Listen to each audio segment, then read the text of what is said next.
The psychology of hypervigilance in relationships. You're sitting next to someone you care about. Nothing is technically wrong. They're quieter than usual, maybe a little distant, but your body reacts before your mind does. Your chest tightens. You scan their tone. You replay the last thing you said. You wonder if you did something. This is hypervigilance in relationships. And it doesn't feel dramatic. It feels necessary. It feels like survival. Hypervigilance is a state of heightened sensitivity to potential threat. In psychology, it's often associated with trauma and anxiety disorders. But in relationships, it shows up more subtly. It becomes a pattern of constantly monitoring your partner's mood, facial expressions, texting speed, word choice, or emotional shifts.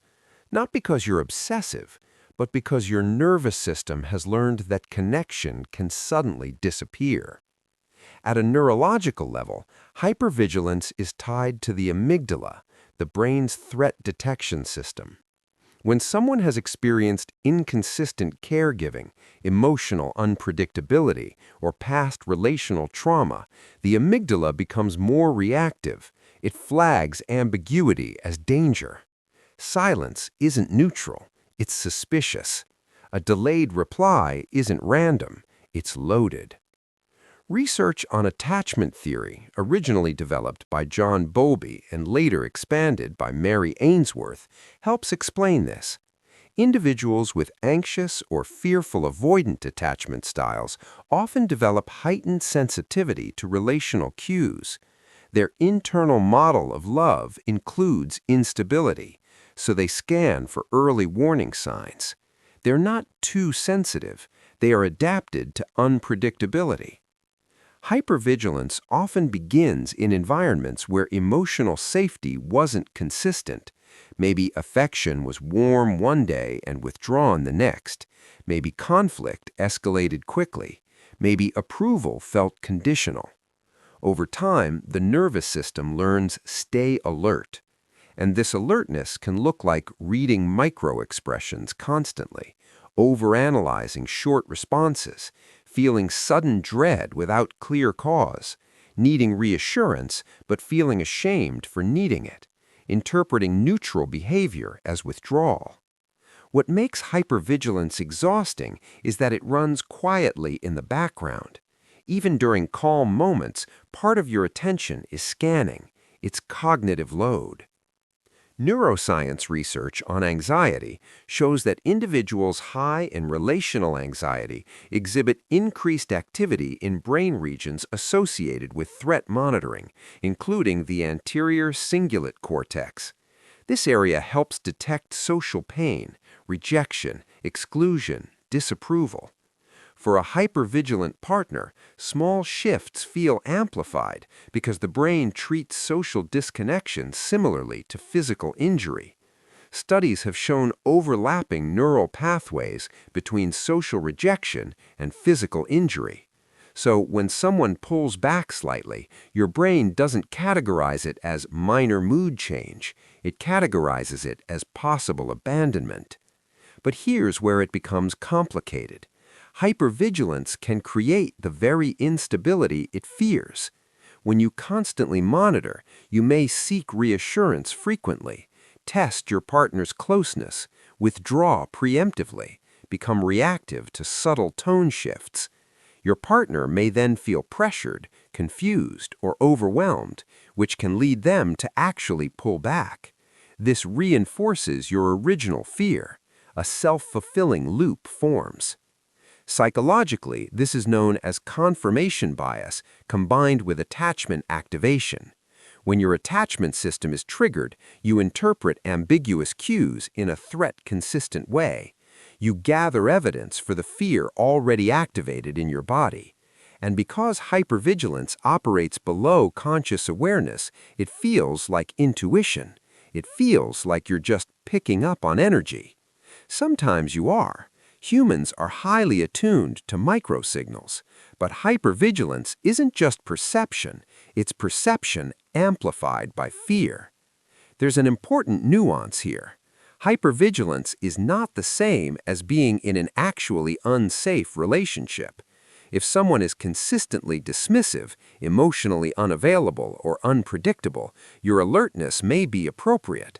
The nervous system is adaptive. It responds to patterns. The key question is the threat current or historical? Many hypervigilant patterns are echoes of earlier relational environments. Your body reacts to present ambiguity using past data, and the body reacts fast. The prefrontal cortex, responsible for rational evaluation, takes longer to interpret situations, but the amygdala reacts in milliseconds. That's why you feel the anxiety before you can logically explain it. One of the most misunderstood aspects of hypervigilance is shame. People often tell themselves, "I'm too much, I'm insecure, I ruin good things." But hypervigilance is protective. It developed to reduce surprise pain.